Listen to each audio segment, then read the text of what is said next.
यस्य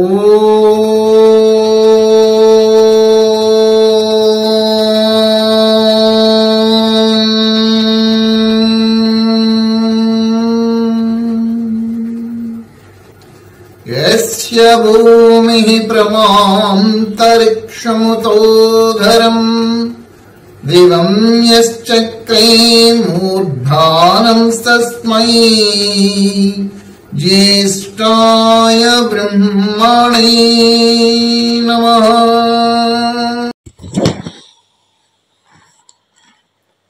పరమేశ్వరుని యొక్క కర్తవ్య నామములు అనంతము. మీరు కుమారిగా ఉన్నారు, జన్మించిన తర్వాత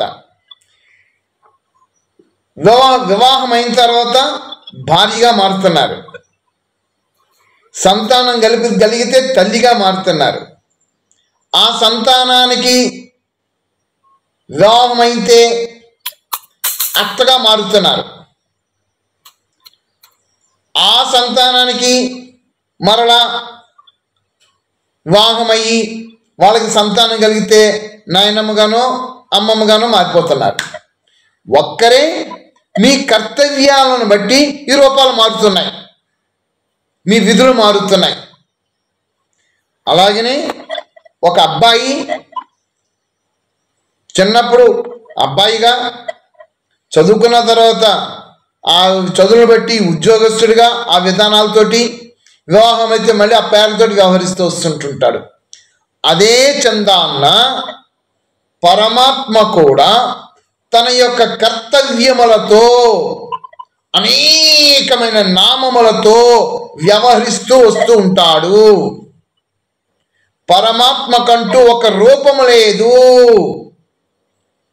ఏమంటే మరి పరమాత్మకు రూపం లేదంటున్నారు కదా, మరి పరమాత్మ పేరు ఎవరికి వర్తించిందండి అని ఒక కొర్రీ వస్తుంది.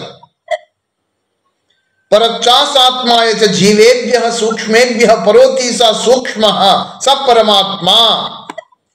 పరమాత్మ అనేటటువంటి నామము వ్యాపకత్వాన్ని సూచించేటటువంటిది.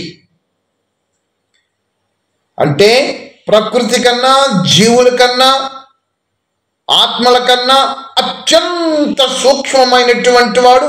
ఇటువంటి సూక్ష్మమైనటువంటి వాడు ఈశ్వరుడు సర్వత్రా వ్యాప్తమై ఉన్నాడు. కాబట్టి పరమాత్మకు పేరు వ్యాపకత్వముతో అంత కర్తవ్యాన్ని సూచిస్తుంది. మరి ఈశ్వర పేరు ఉంది కదా, యా ఈష్టే సర్వైశ్వర్యవాన్ వర్తతే సా ఈశ్వర. అనంతమైన అష్ట ఐశ్వర్యములు కలిగినటువంటి వాడు పరమాత్మ. కాబట్టి పరమాత్మ పేరు ఈశ్వర. ఇవన్నీ కర్తవ్య నామాలే. అయితే ఈ రూపాలు మీకు ఎక్కడి నుంచి వచ్చాయి? మహీంద్రుడు అనేటటువంటి వాడు జైన మతస్థుడు, వాడు విగ్రహారాధికుడు.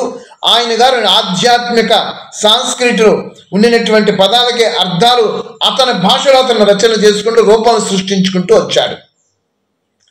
ఆ విధానాలతో రూపాలు బయటకు వచ్చాయి. ఇప్పుడు అందరూ అదే అనుసరించుకుంటూ పోతున్నారు. కానీ డెప్త్కి వెళ్ళిపోయి పరిశీలిస్తే పరమాత్మకే రూపము లేదు. రూపం లేదంటున్నారండి. రూపం లేనటువంటి వాడిని పరమాత్మను మేము ఎలా ఉపాసిస్తామండి? ఆయన రూపము అనంతమైన తేజస్సు, ప్రకాశం. ఆ ప్రకాశమే సూర్యుని ద్వారా వ్యక్తమవుతుంది, చంద్రుని ద్వారా వ్యక్తమవుతుంది, అగ్ని ద్వారా వ్యక్తమవుతుంది, కర్మల ద్వారా వ్యక్తమవుతున్నవి. గ్రహముల వాటి వాటి కక్షలలో నిలబెట్టి వాటి విధులను నిర్వర్తింపజేయడానికి ఆ విధంగా వ్యక్తమవుతూ వస్తుంటుంది. ఈ సమస్తమైన విశ్వమును చూస్తే పరమాత్మ యొక్క కర్తవ్యములతో ఈ విశ్వమంతా నిరంతరము సాగుతూనే ఉంటుంది. ఈ అనంత విశ్వాన్ని చూసి ఈ అనంత విశ్వము యొక్క కర్తవ్యములు, విధులను ఎవరు నిర్వర్తింపచేస్తున్నారో ఆ యొక్క మహిమలను చూసి పరమాత్మను గుర్తించాలి. ఇక్కడ వ్యవస్థాపకుడు అని అన్నాడు.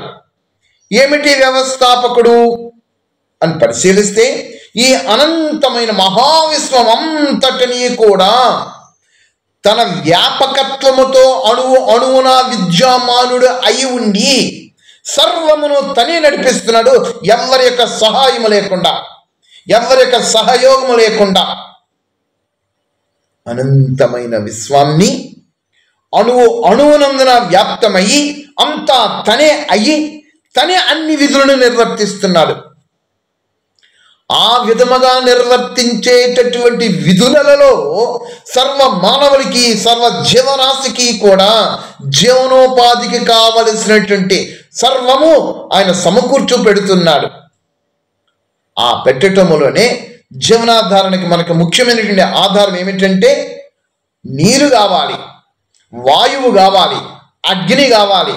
మన జీవన విధానానికి అన్ని కావాలి. కాబట్టి ఈ వర్షములు మన భూమి చుట్టూ కూడా ఏ విధంగా అయితే సముద్రం అనే పొర కప్పి ఉన్నది, వృష్టి జలం, దీనిని ఆవిరి చేస్తున్నాడు.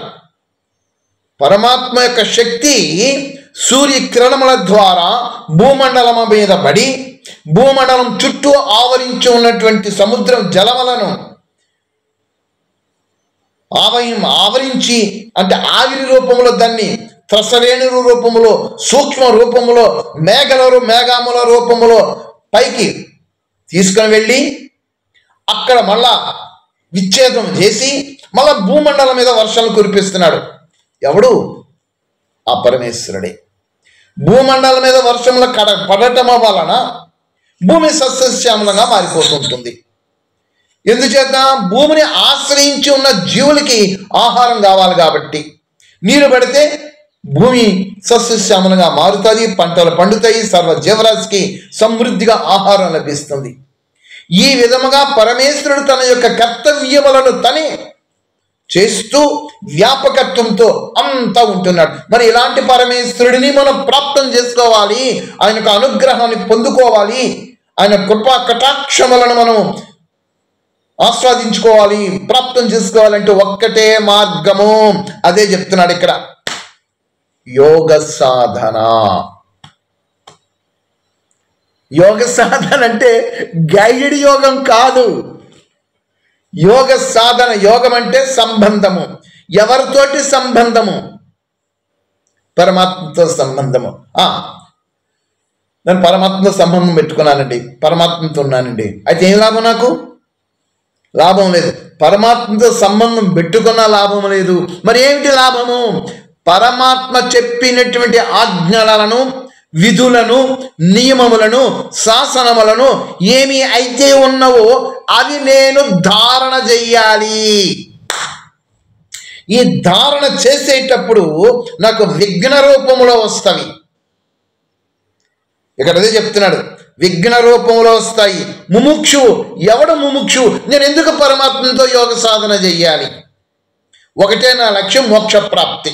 ఈ మోక్ష ప్రాప్తి వైపునకు ఎవరు అయితే జిజ్ఞాసత, జ్ఞాన ఆర్జనతో, ఆ యొక్క కోరికతో పరమాత్మ సన్నిధికి చేరుకోవాలి, మోక్షాన్ని పొందుకోవాలి అనుకుంటున్నారో వాళ్ళు ముముక్షువులు. అలాంటి ముముక్షువులు నిర్వర్తించవలసినటువంటి ప్రప్రథమమైనటువంటి కర్తవ్యం ఏమిటి అని పరిశీలిస్తే వారికి ఒక్కటే పరమాత్మ యొక్క ఆజ్ఞ, శాసన, నియమ, విధి. ఏమిటి? అష్టాంగ యోగాంగ సాధన. ఎవరైతే పరమాత్మ పరమాత్మ శివ శివ ఇవో రకరకాల చెప్పుకొని జీవించడం కాదు కావలసినది. ఎవరు అయితే మోక్ష అభిలాక్షకులు అయి మోక్ష ప్రాప్తిని పొందుకోవాలి అనుకుంటున్నారో అలాంటి వారు ఈ అష్టాంగ యోగాంగ సాధన చెప్పిన విధానములతో వారి జీవన విధానం ముడిపెట్టాలి, సాగించాలి. అప్పుడు వారికి విఘ్నాలు కలుగుతాయి, భయంకరమైన విఘ్నాలు వస్తాయి. శారీరక రూపంలో రోగ బాధలతో విఘ్నాలు వస్తాయి, సంఘపరంగా విఘ్నాలు వస్తాయి, లేదా సంస్కారాల రూపములో తన యొక్క బలహీనతలు ఏమైతున్నావో ఆ బలహీనతలు అనేటటువంటి దానితో విఘ్నాలు వస్తాయి. పరమేశ్వరుడు ఈ యొక్క మేఘములను అక్కడ విద్యుత్తు మేఘములకు రాపిడి కలిగిస్తాడు. కలిగించి విద్యుత్తుని క్రియేట్ చేసి ఆ విద్యుత్తు వేడికి మేఘములన్నీ కూడా వర్షింపజేసి భూమి మీదకి వర్షింపజేస్తాడు. అదే చందమున మీరు కూడా ఇక్కడ వాయువును ఘర్షణ చేయాలి. మీ యొక్క శ్వాస ప్రశ్వాసముల ద్వారా స్తంభ వృత్తి, బాహ్య స్తంభ వృత్తి, అంతఃస్తంభ వృత్తి, ఈ వృత్తుల ద్వారా మీరు కూడా ఘర్షణ చేస్తే మీలోంచి శక్తి ఉత్పన్నమవుతుంది.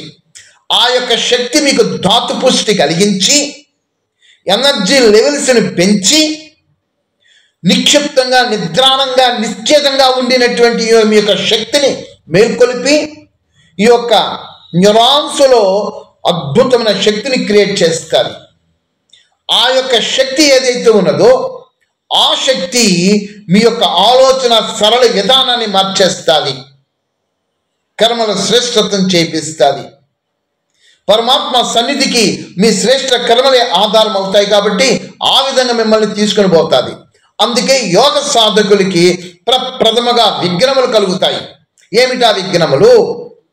నీచమైనటువంటి తమో గుణములు, కామ, క్రోధ, లోభ, మోహ, అహంకారములు,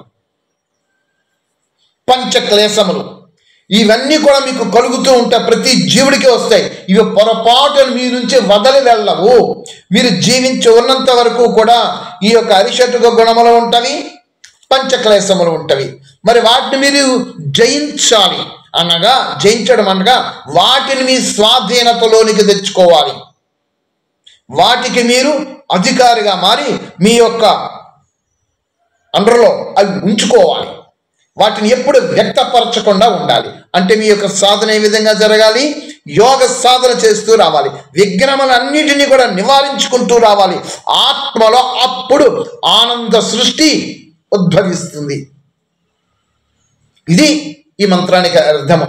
కాబట్టి ప్రియ ఆత్మబంధువులు, సత్యాన్ని గ్రహించండి. పరమాత్మ రాజుకి కూడా అదే వర్తిస్తుంది, ఆత్మకి కూడా అదే వర్తిస్తుంది. 3 కర్తవ్యములను ఇక్కడ సూచించుకుంటూ వచ్చారు. పరమాత్మ కర్తవ్యములు అవి. ఆత్మ తాలూకా కర్తవ్యములు తన ఉన్నత ప్రాప్తికి యోగ సాధనతో పరమాత్మ సన్నిధికి చేరుకునేటప్పుడు వచ్చే విఘ్నములు ఏమైతే ఉంటావో ఈ విఘ్నములు మనకి 3 విధాలు మనం చెప్పుకున్నాం కదా. ఆది భౌతికము, ఆది దైవికము, ఆధ్యాత్మికము. ఈ విఘ్నములన్నింటిని జయించాలంటే పరమాత్మ ఏమి కూడా మీ నుంచి మీకు తొలగించడం, ఆయన మీకు మీరుగానే తొలగించుకోవాలి. With the help of God, with the help of his ఆజ్ఞాస్, శాసనములు, నియమములు, విధులు ఏమి అయితే ఉన్నావో అవన్నీ కూడా మీరు స్వీకరిస్తే, ఆ ప్రకారంగా మీ జీవన విధాన సరళని మార్చుకుంటే అప్పుడు మీరు జయిస్తారు వీటన్నిటి నుంచి కూడా.